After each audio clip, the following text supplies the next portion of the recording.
아, 딱딱하던 직원 조회가 정말 공감과 소통의 장으로 조금씩 변해가는 것 같아요. 우리 준비하시는 총무팀? 네. 우리 총무팀 고생한다고 박수 한번 부탁드립니다. 정말로 열심히 하는 게 보이는 것 같습니다. 어떻게 하면 재미있게 해줄까? 어떻게 하면 기발한 걸 좀 보여줄까? 정말 잘하셨습니다. 원래 세상이 다 재밌어야 되죠. 이게 뭐 다 모여 살면 뭐 딱딱하고 또 위계 질서가 중시되는 이런 계급 조직에서는 더 하죠. 맨날 시키고 막 말도 못하고 좀 누가 하품하는 소리 같긴 한데 하품도 자유롭게 하고 공직사회가 특히 경직되면 사실 효율성이 확 떨어집니다. 우리가 이제 질서는 유지하되 각자의 소위 옛날 말로 창발성이라고 그러죠. 그런 것들이 좀 자유롭게 이렇게 표현되려면 좀 유연해야 됩니다. 그러면서도 기본은 잃지 말아야 되겠죠. 제가 경기도 공직사회 여러분들 이렇게 보면서 느끼는 게 있는데 참 유능하다 이런 생각을 할 때가 많습니다. 정말로 잘해요. 실력이 있다 일단 그런 생각이 많이 들고 이거는 정서에 관한 문제인데 두 번째로는 참 열성들을 가지고 있는 것 같습니다. 제가 이런저런 업무 지시도 해보고 가끔씩 전화해서 물어보고 이러면 정말 열정들이 느껴져요. 처음에 하고 좀 많이 달라졌습니다. 요즘은 전화 받는 속도가 매우 빨라졌다는 걸 제가 느껴요. 딱 전화하면 좀 빨라졌습니다. 제가 작년에 취임해서 이렇게 가끔 저는 원래 실무자한테 물어볼 때 국장한테 물어보려는데 없으면 과장한테 전화하고 과장한테 없으면 팀장한테 하고 팀장 없으면 실무자한테 아무나 전화해서 물어보기 때문에 뜬금없이 전화를 받는 경우가 있습니다. 그래서 가끔씩은 이제 실무자들이 설마 도지사야 생각도 못하고 국장 과장도 잘 자기한테 전화할 일이 없잖아요. 그래서 이 민원인으로 생각하고 여보세요. 여기다가 저 이재명입니다. 난 누구라고요? 저 2층에 있는 이재명입니다. 이러면 네. 그래서 제가 가끔씩 농담으로 그러지 말라고. 전화 받는 상대가 누구든 뭐 상관 있습니까? 그렇게 이중적으로 그럴 필요가 없다. 평소에 하던 대로 하고 가능하면 빨리 받고 어차피 받을 전화 빨리 받으면 좋지 않냐. 시끄럽잖아요. 10번 울리고 받으면 9번의 그 고통을 감수해야 되는데 두 번째 받으면 그런 거 안 해도 되잖아요. 피할 수 없는 일인 거죠. 그래서 그 업무도 사실은 좀 비슷해요. 이 공직자가 어떤 생각을 갖느냐에 따라서 그 사회의 운명이 결정나죠. 제가 어제 우리 간부 공무원 전신 먹을 때도 그 말씀을 잠깐 드렸는데 똑같은 조선인데 세종시대가 있는 것이고 그죠.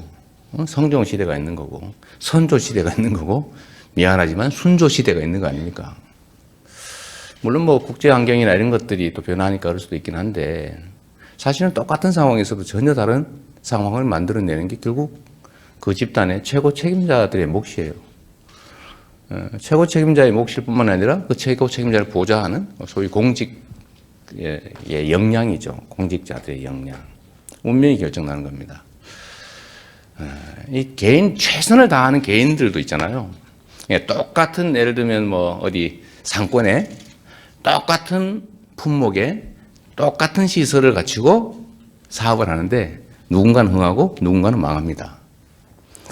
요즘은 그런 경향이 점점 더 심해지는 것 같던데 사실 똑같은 장소에 똑같은 걸 하는데 누군가는 정말로 번창하고요.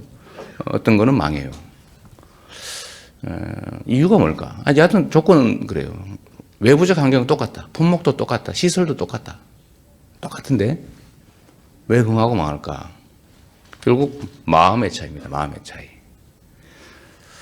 영업을 한다면 고객을 대하는 태도 차이죠. 여러분들은 아마 식당 같은 데 가면 제일 중요하게 느낌으로 평판을 하게 될 때 중요한 요소가 아마 그거일 거예요. 화장실. 화장실 가서 막 냄새나고 막 소독약 냄새나고 이러면 그 별로 이미지 나빠지죠. 청결 상태 이런 거. 그뿐만이 아니죠. 주인의 표정, 눈빛, 태도 이런 게 영향을 미쳐요. 왜냐하면 음식은 비슷하니까. 근데 결국 음식의 질이나 청결도 이런 것도 그 주인의 마인드에 따라서 전혀 다르지 않습니까?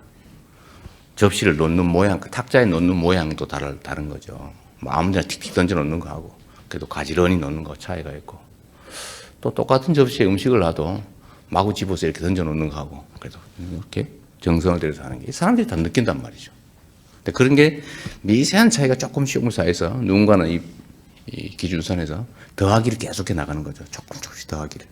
그러면 흥하는 거예요. 쌓여서. 근데 누군가는 조금씩 잃어요. 근데 차이가 거의 느껴지지 않습니다. 미세한 차이들이 조금씩 쌓여서 결국은 나중에 보니까 일탈해가지고 마이너스 망하는 거죠. 결국 차이는 마음에 있는 겁니다. 흥하기 위해서 정말 총력을 다하는 민간의 영업활동, 민간의 활동도 그래요. 자기 거죠. 생존이 달리지 않습니까? 근데 공직사회는 어떤가요? 공직사회는 사실은 고난이나 여지가 훨씬 큰데 자기 일이 아닙니다. 미안하지만. 남의 일이죠. 잔인하게 얘기하면 남의 일이 맞습니다. 별로 상관없잖아요. 뭐 잘 되든 못 되든 뭐 내가 망하는 것도 아니고. 잘 돼도 나한테 뭐 득이 되는 것도 아니고. 못 돼도 내가 손해되는 것도 특별히 아니고. 다만 혼이 나거나 뭐 그런 정도 수준? 근데 그것도 잘 구별이 안 되죠.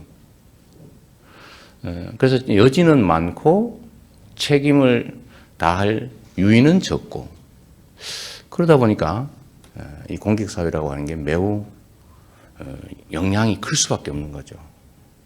제가 가끔씩 농담지듯하게 도지사의 시간은 경기도지사의 시간 1360만 시간의 가치가 있다 이렇게 얘기하는데 사실 여러분도 비슷합니다. 다르지 않죠. 여러분이 어떤 마음으로 공직을 하느냐, 자기 각자가 맡은 일을 하느냐에 따라서 전혀 다른 세상이 펼쳐질 수 있다는 거죠. 이건 정말로 중요합니다. 그러니까 여러분 손에 경기도 1350만, 대한민국 4분의 1의 운명이 달려 있어요. 빈말이 아니라 진짜 그렇죠. 정성을 다해서 하느냐, 아니면 그냥 시간 때우기로 하느냐, 거기에 따라서 차이는 엄청나게 벌어집니다. 그런데 이제 이런 것도 있어요. 일이 너무 많아요. 이거 사실입니다. 해도 끝이 없어요. 그래서 이 공직은 어쩌면 이런 것도 있습니다. 하자면 끝이 없고 안 해도 별로 표시가 안 나요. 그게 또 열정을 다하지 않을 이유가 되기도 하죠. 그런데 반대로 얘기하면 하자면 거의 무궁무진하게 할 수 있다 그 말이기도 하죠. 그럼 그 차이가 얼마나 날까? 애정을 가지고 자기가 가진 역량을 다할 때 그 상황이 그냥 대충 시간 때우고 이러는 거하고 비교하면 어떤 차이가 벌어질까? 이게 또 순간이 아니라 계속 그게 축적된다고 생각해 보십시오. 전혀 다른 세상이 만들어지죠. 우리가 고난이 없다고 얘기하는 것도 사실은 지금 상태에서는 사치일 가능성이 많습니다. 지금도 할 수 있는 거 엄청 많아요. 지금 우리가 가지고 있는 고난, 우리가 가지고 있는 역량만으로도 할 수 있는, 지금까지 안 했던 것들 찾아내서 조금씩 할 수 있는 거 너무 많죠. 좀 막연할 수도 있는데 이런 거 한번 생각해 보면 좋겠습니다. 우리가 이미 기존에 하고 있는 사업들인데도, 그 안에 개선의 여지들이 있어요. 제가 전에 한번 그런 말씀을 어떤 부서에 드린 일이 있는데, 예를 들면 뭐 어떤 기업 지원 사업을 한다. 우리는 뭐 통상적으로 하죠. 이렇게 들어오면 신청받아서 결제하고 특별히 문제 없으면 관행에 따라서 하는데, 그거를 방향을 바꿀 수도 있죠. 똑같은 거라도. 정말로 그 중에 꼭 지원해야 될 사람들을 제대로 찾아내서 제대로 지원하는 거하고 그냥 들어오는 거 그냥 편의적으로 그냥 결정하는 거하고 차이가 있죠. 우리는 투자를 해서 효율성이 높여져야 되잖아요. 그죠? 똑같이 하는 사업 중에서도 조금만 눈을 좀 다르게 뜨고 다르게 보고 조금만 더 신경 써서 하면 결과치가 조금씩 바뀌죠. 제가 우리 공무원들이나 우리 집행을 하는 우리 다른 뭐 단체장도 그렇고 이분들한테 그런 말씀을 자주 드리는데요. 한방 노리지 마라. 뭐 정말 새로운 아이템을 탁 발굴을 해가지고 그냥 화끈하게 한방 탁 해가지고 확 뭔가 큰 성과를 내는 이런 걸 보통 우리가 노리잖아요, 그죠? 이 중에 로또 사는 사람 있죠? 뭐 그건 나쁜 건 아닌데 그 가능성 거의 없습니다. 그래서 사람들은 묘하게 그런 게 있죠. 1,000원을 주는 것보다도 10,000분의 1 확률인 1,000원짜리 복권을 사는 걸 더 좋아해요. 그 도박 심리거든요. 그 뭐냐면 근본에는 노력하지 않고 뭔가 얻고 싶은 그런 심보가 들어있기 때문에 그렇습니다. 똑같은 걸 줘도 그런 복권을 주는 게 나아요. 1,000원 주는 것보다도.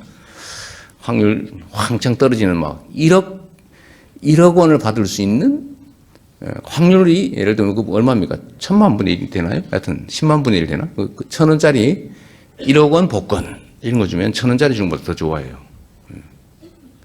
근데 그런 것 때문에 사람들이 한 방을 노리는 경향이 있는데 그 정책에서도 거의 비슷합니다. 근데 세상에 그런 거는 없다고 봐야죠. 그런 좋은 걸 우리가 하라고 남겨뒀을 리가 없어요. 특히 이 정치의 영역에서는 없는 것도 만들어가지고 하는데 만약에 그런 가능성이 이만큼이라도 있었다면 다 이미 다 발표했어요. 사실 그런 건 없는 거죠. 그럼 어떻게 성과를 냅니까? 성과를 낼 길이 없죠. 그렇게 하면. 그래서 방법은 딱 한 가지 있어요. 작은 걸 많이 하는 겁니다. 작은 변화, 작은 개선, 작은 성과들을 곳곳에서 많이 하는 거예요. 손발이 바빠야죠. 성실해야 되고 애정이 있어야 되고. 그래서 이거 사실은 한 방을 노리는 사람들은 좀 게으른 사람들입니다. 근데 그런 건 세상에 없는 거죠. 특히 공직 영역은 더 그렇습니다. 할 수 있는 게 너무 많잖아요. 각 실국, 뭐 별로, 팀별로 뭐 엄청나게 많은 일들을 하고 있는데 거기서 조금씩만 개선하면 큰 변화가 만들어지죠. 사람들의 삶이 바뀐다고 하는 게 뭐 이렇게 뭐 혁명적 조치로 갑자기 확 바뀌는 그런 건 없습니다. 그래서 우리 공직자 여러분들이 여러분이 맡은 영역이 보면 조금이라도 개선할 게 있어요. 그런 걸 잘 찾아내서 조금씩 바꿔가다 보면 언젠가는 갑자기 이전과는 전혀 다른 상황을 우리가 목격하게 될 겁니다. 그리고 자부심도 생겨날 것이고 평판도 좋아질 것이고. 그런데 제가 이 말씀을 드리는 이유는 그런 면에서 우리 경기도 여러분 공직자들이 참 잘해주고 계시다 그런 생각이 들어요. 사실은 제가 잘 모르는 것도 어느 순간에 보면 새로운 걸 발굴을 해가지고 이렇게 하면 좋겠다고 보고서들이 자꾸 올라옵니다. 그걸 보면 제가 여러분들한테 정말로 감사하죠. 진짜 그런 애정들이 있는 것 같아요. 그리고 거기에 대해서 제가 좀 잘 평가해 드리려고 그에 대한 상응하는 좀 보상은 어떻게든지 해보려고 노력은 합니다. 근데 다는 잘 못하겠지만 그래도 여러분들이 일선에서 그렇게 조금씩 만들어가는 새로운 정책, 새로운 내용들이 어쨌든 우리 경기도정을 또 새롭게 만들고 마치 고목에서 이렇게 새순이 조금씩 나는 것 있잖아요. 그런 느낌. 근데 그걸 도민들이 또 느낍니다. 하다못해 특정 사업에 참여하는 돈에 관련 민간인이든 기업이든 단체든 그 변화를 느끼거든요. 그 사람들은 예민하잖아요. 그래서 내가 지금까지 편하게 이렇게 뭐 대충 해가지고 관행적으로 했던 거 이때까지는 괜찮았는데 새롭게 보니까 다른 단체나 다른 사람들, 다른 기업들이 하는 그 사업 아이템이 선택이 되고 난 탈락됐다는 건 화납니다. 여름 봤는데 사람이란 양심이 있어가지고요. 그 새롭게 선정된 그쪽이 훨씬 더 효율적이고 낫다는 것을 본인들이 인정하면 속으로는 박수치죠. 그리고 자기도 좀 더 잘해야 되겠다 생각하는 거고 그러다 보면 선의의 경쟁이라고 하는 게 진짜 생기잖아요. 그럼 진짜 변화가 오는 거죠.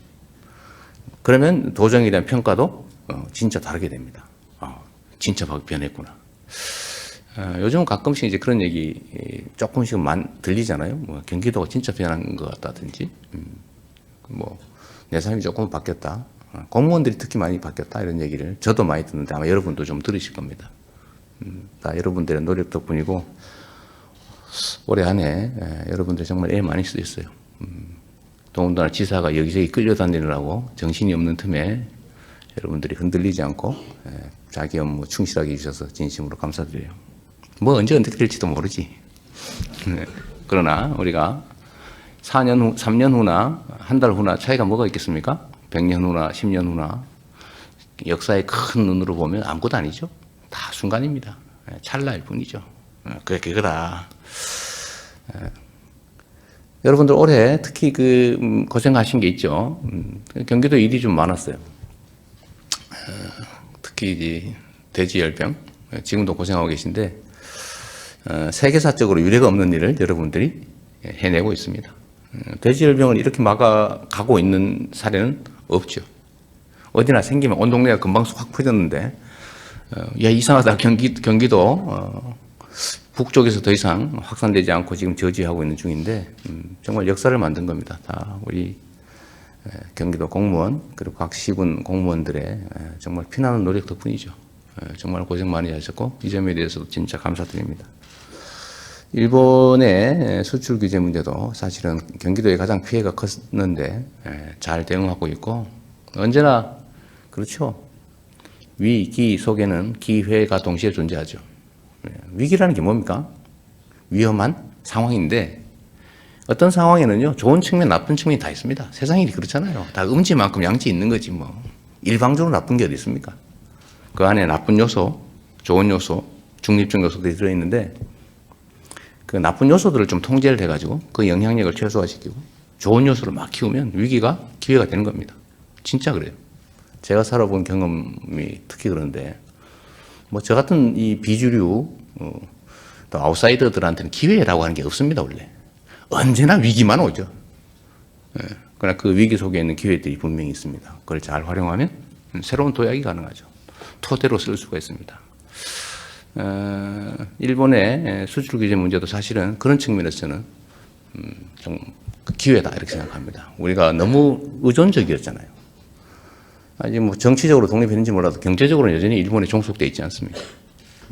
근데 이번 기회에 우리가 독립의 필요성, 기술 독립의 필요성, 이걸 이제 깊이 깨우치게 되는 것이고, 이걸 기회로 우리가 수입도 다변화하고, 또 국산화도 좀 많이 하고, 조금 손해보고 단기적으로는 피해가 있더라도 장기적 관점에서 독립을 이뤄나가야 되겠다 이런 생각하게 된 건 좋은 측면이죠. 뭐 국제관계도 뭐 미국이든 중국이든 이런 관계들도 비슷합니다. 화나는 나쁜 상황들이 있지만 그게 또 좋은 기회가 되기도 하죠. 화가 나는 이런 나쁜 상황들을 좋은 기회로 만드는 게 진짜 능력인 것이고, 그건 결국 다 우리 공직자들 손에 달렸다. 그런 면에서 우리 경기도 공무원 여러분들 올해 이런 돼지열병이든 뭐 수출 규제든 이런 위기들에 대해서 잘 대응해 주셔서 정말로 감사합니다. 12월 이제 우리 마지막이니까 한번 한 거예요. 원래 제가 말 많이 안 하는데 오늘은 마지막이니까 연말 잘 보내시고 새해 준비 잘 하시고 또 새해에는 새로운 각오로 새로운 경기도 공정한 세상 한번 같이 만들어 보겠습니다. 고맙습니다. 기사님 말씀 감사드립니다.